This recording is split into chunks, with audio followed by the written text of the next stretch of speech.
বিসমিল্লাহির রহমানির রহিম। প্রিয় শিক্ষার্থীরা, আমরা হচ্ছে তৃতীয় শ্রেণী প্রাথমিক বিজ্ঞান অধ্যায় নাম্বার 2 পানি পরিস্থিতি। এখন আমরা অধ্যায় নাম্বার 2 পানি পরিস্থিতি নিয়ে আসলে আলোচনা করব।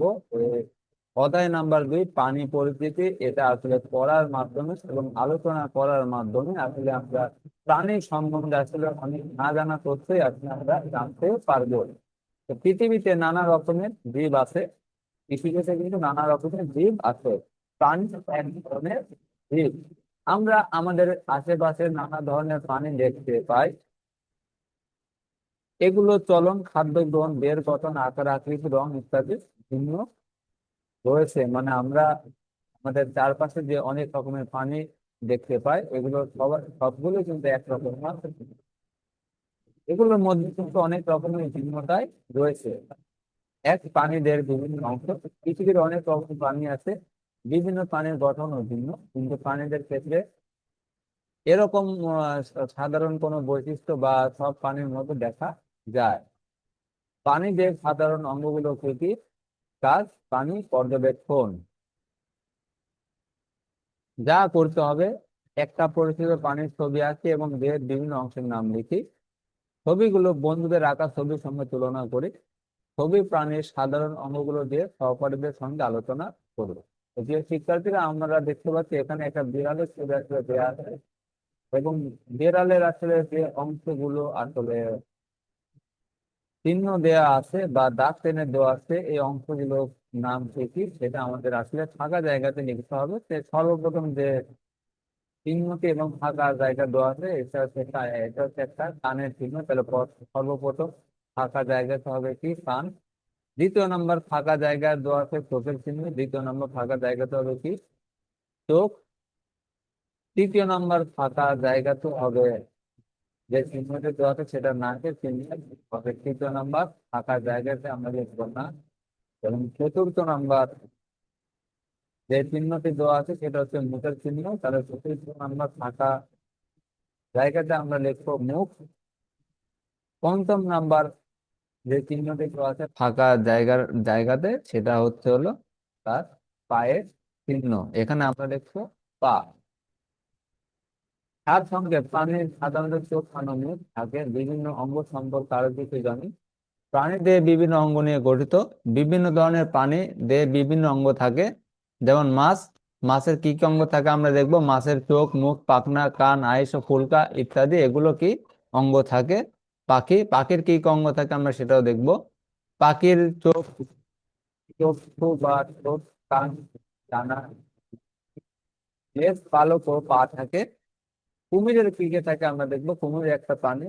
কুমিরের দেহে চোখ, নাক, মুখ, কান, আইস, লেজ, পা থাকে। এবং ব্যাঙের অঙ্গে কি কি থাকে সেটা আমরা দেখবো। ব্যাঙের চোখ, নাক, মুখ, কান, ত্বক ও পা থাকে। বাঘ, বাঘ আমরা এবার দেখবো বাঘের আসলে কি কি অঙ্গ থাকে। বাঘের চোখ, নাক, মুখ, কান, লোম বা পশম, লেজ ও পা থাকে। প্রাণীদের বিভিন্ন অঙ্গের কাজ। আসলে প্রাণীদের যে বিভিন্ন অঙ্গ আছে সেগুলোর কাজ কি কি? বিভিন্ন অঙ্গের সাহায্যে প্রাণী সুস্থ সুন্দরভাবে বেঁচে থাকে। প্রতিটি অঙ্গেরই সুনির্দিষ্ট কাজ রয়েছে। প্রাণীদের বিভিন্ন অঙ্গের কাজ কি? ক, প্রাণীদের বিভিন্ন অঙ্গের কাজ যা যা করতে হবে নিচের মতো করে খাতায় একটা ছবি আঁকি।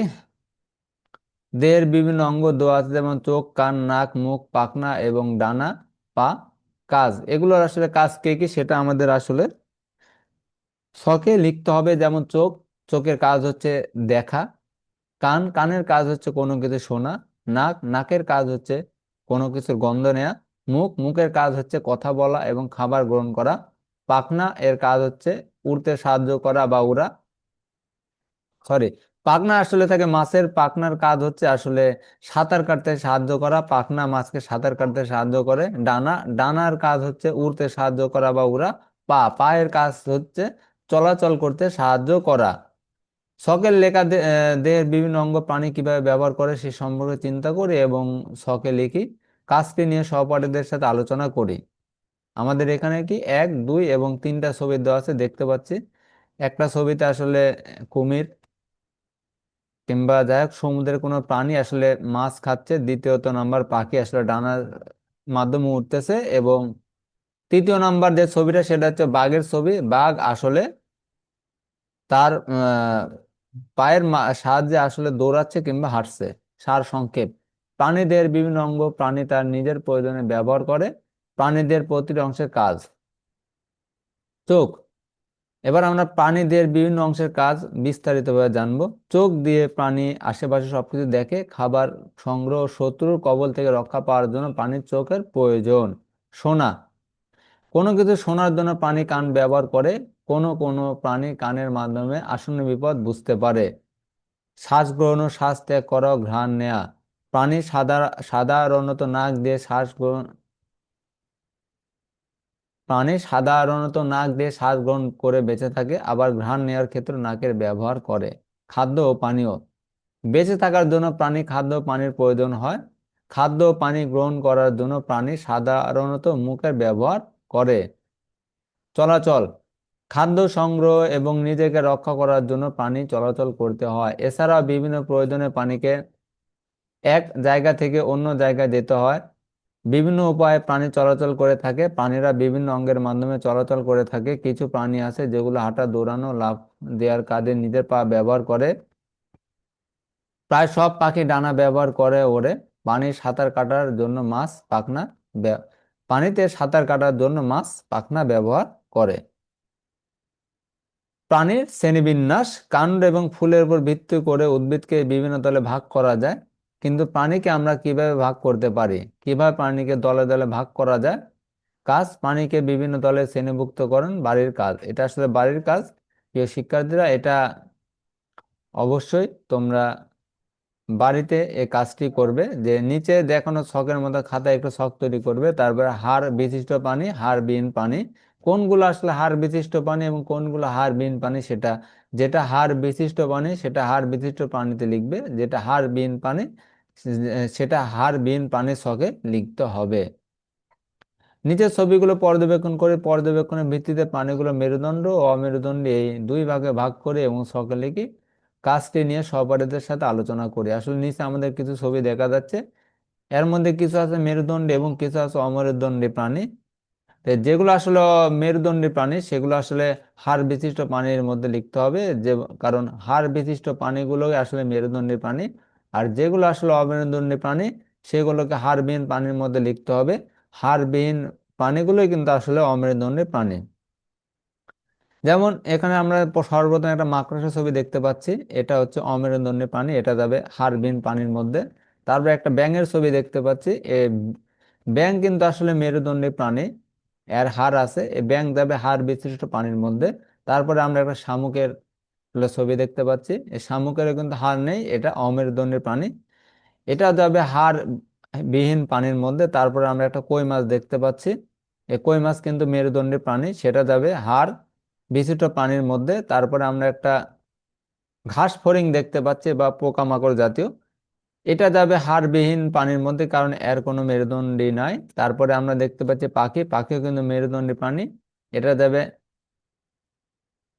হাড় বিশিষ্ট প্রাণীর মধ্যে। তারপরে আমরা দেখতে পাচ্ছি একটা অক্টোপাস, এই অক্টোপাসের কিন্তু কোনো হাড় নেই, এটা যাবে হাড়বিহীন প্রাণীর মধ্যে। তারপর দেখতে পাচ্ছি একটা বিড়াল কিংবা খরগোশ জাতীয় কিছু, এই প্রাণীটা আসলে মেরুদণ্ডী প্রাণী, এর হাড় আছে, মেরুদণ্ড আছে, এটা হাড় ব্যতীত পানির মধ্যে যাবে। তারপরে আমরা দেখতে পাচ্ছি একটা কেঁচো, এটা হাড়বিহীন পানির মধ্যে যাবে। তারপরে টিকটিকি, এটা টিকটিকির আসলে টিকটিকির এই টিকটিকিটা আসলে আমরা যাবে হাড় বিশিষ্ট প্রাণীর মধ্যে। তারপরে আমরা দেখতে পাচ্ছি কচ্ছপ, এই কচ্ছপটা যাবে কিন্তু হাড়বিহীন পানির মধ্যে, কারণ কচ্ছপের কোনো মেরুদণ্ডী নাই। সার সংক্ষেপ, পৃথিবীতে বিদ্যমান প্রাণীদেরকে বিভিন্ন বৈশিষ্ট্যের আলোকে শ্রেণীবিভাগ করা হয়। হাড়ের উপস্থিতি বিবেচনায় দুই ধরনের প্রাণী আছে, যেমন হাড় বিশিষ্ট প্রাণী এবং হাড়বিহীন প্রাণী। মেরুদণ্ডের উপস্থিতির উপর ভিত্তি করে প্রাণীদেরকে আবার দুই ভাগে ভাগ করা যায়, মেরুদণ্ডী ও অমেরুদণ্ডী প্রাণী। মেরুদণ্ডী প্রাণী, প্রাণীর পিঠের দিকে ছোট ছোট এক সারি হাড় দিয়ে তৈরি হয় মেরুদণ্ড।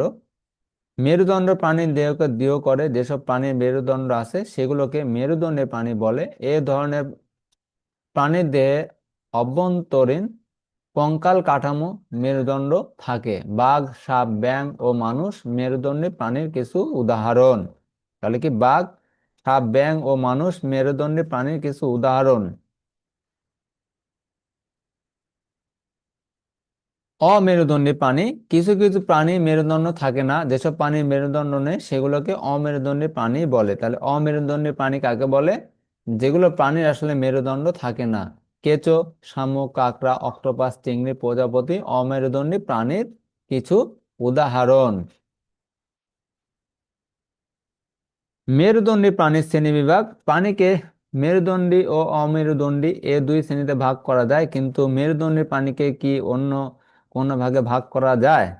মেরুদণ্ডী প্রাণীকে কিভাবে শ্রেণীকরণ করা যায়? কাজ, বৈশিষ্ট্যের ভিত্তিতে মেরুদণ্ডী প্রাণীদের তুলনা করি।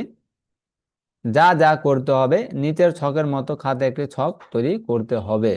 আসলে নিচে যে আমরা ছকটি দেখতে পাচ্ছি, এই ছকটির মাধ্যমে আসলে একটা ছক তৈরি করতে হবে আমাদের খাতাতে। বৈশিষ্ট্য কিভাবে চলাচল করে দেওয়া আছে, কার কার, মাছ, ব্যাঙ, টিকটিকি, মুরগি ও কুকুর কিভাবে চলাচল করে? মাছ পাখনার সাহায্যে, ব্যাঙ পায়ের সাহায্যে, টিকটিকি আসলে বুকের উপর ভর দিয়ে, কিংবা টিকটিকির আসলে ছোট ছোট পা থাকে।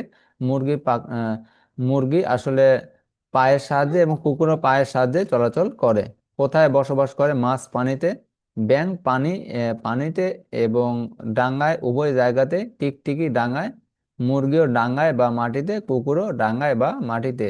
দেহ কি দ্বারা আবৃত থাকে? মাছ আঁশ দিয়ে, ব্যাঙ আঁশ দিয়ে, টিকটিকি টিকটিকি আসলে দেহে আসলে চামড়া দিয়ে আবৃত থাকে। মুরগি পালক দিয়ে, এবং কুকুরের দেহ আবৃত থাকে আসলে পশম দিয়ে। ডিম পাড়ে নাকি বাচ্চা জন্ম দেয়? মাছ আসলে ডিম পাড়ে, ডিম থেকে মাছের বাচ্চা ফুটে। ব্যাঙও আসলে ডিম ফুটে বাচ্চা হয়। টিকটিকির আসলে ডিম ফুটে বাচ্চা হয়। মুরগিরও ডিম ফুটে বাচ্চা হয়। কুকুর বাচ্চার জন্ম দেয়। নিচের ছবিগুলো দেখে প্রাণীগুলোর বৈশিষ্ট্য মনোযোগ সহকারে লক্ষ্য করে বৈশিষ্ট্যের ভিত্তিতে ছকে পূরণ করি। কাজ নিয়ে সহপাঠীদের সঙ্গে আলোচনা করি। সার সংক্ষেপ, বৈশিষ্ট্যের ভিত্তিতে মেরুদণ্ডী প্রাণীর বিভিন্ন দল বা শ্রেণীতে ভাগ করা যায়।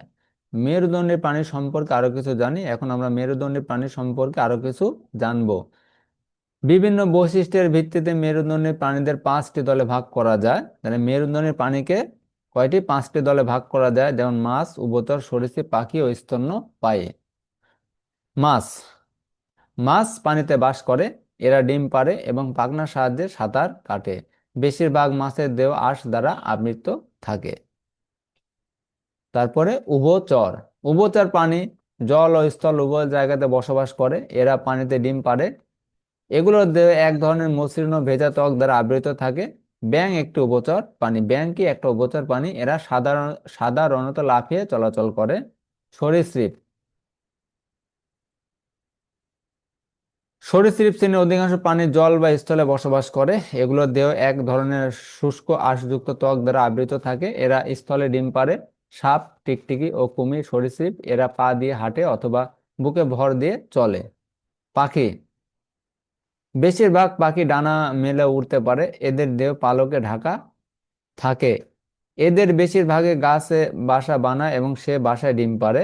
স্তন্যপায়ী স্তন্যপায়ী প্রাণীর দেহ পশম, লোম বা ত্বক দিয়ে ঢাকা থাকে।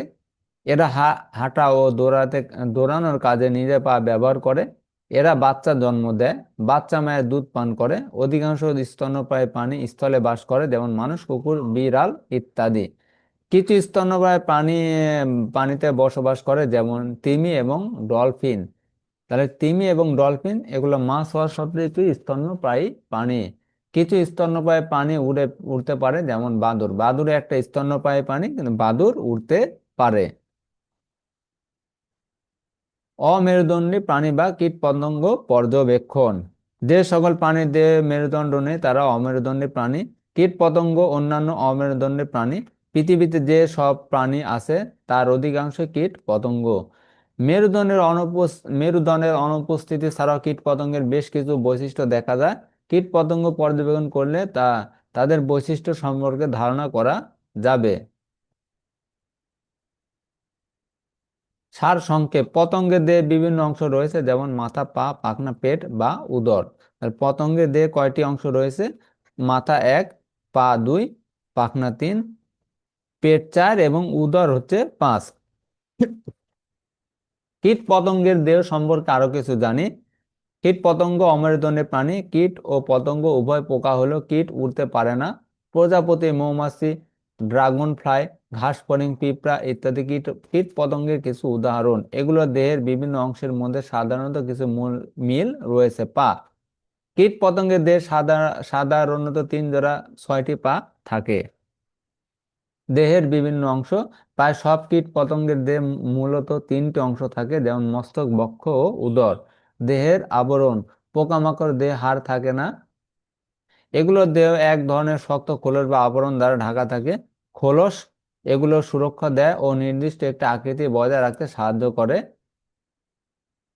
অ্যান্টেনা বা শুং, সাধারণ সাধারণত কীট পতঙ্গে এক জোড়া অ্যান্টেনা বা শুং থাকে। চলো পারি কিনা করি, প্রাণীগুলোর ছবি পর্যবেক্ষণ করি আর নিচে প্রশ্নগুলোর উত্তর দেই।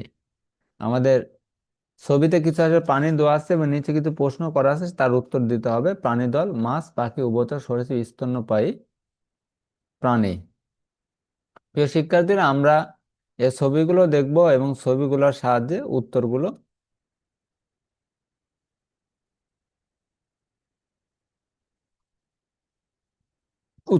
দিব। 2 নাম্বার, উপরে ছবি পর্যবেক্ষণ করে নিচে ছকে দল অনুসারে প্রাণীদের কি কি আবৃত থাকে তা লিখি। যেমন মাছ দেহ আসলে আবৃত থাকে হচ্ছে আইস দিয়ে। পাখি এর দিয়ে আবৃত থাকে পালক দিয়ে। উভচর এর দিয়ে আসলে আবৃত থাকে আঁশ দিয়ে, আঁশ জাতীয় শুষ্ক চামড়া দিয়ে। সরীসৃপ এরও দিয়ে আবৃত থাকে আঁশ জাতীয় শুষ্ক চামড়া দিয়ে। এবং স্তন্যপায়ী, এই স্তন্যপায়ী প্রাণীর আসলে অনেকগুলোর আছে যেটা লোম দিয়ে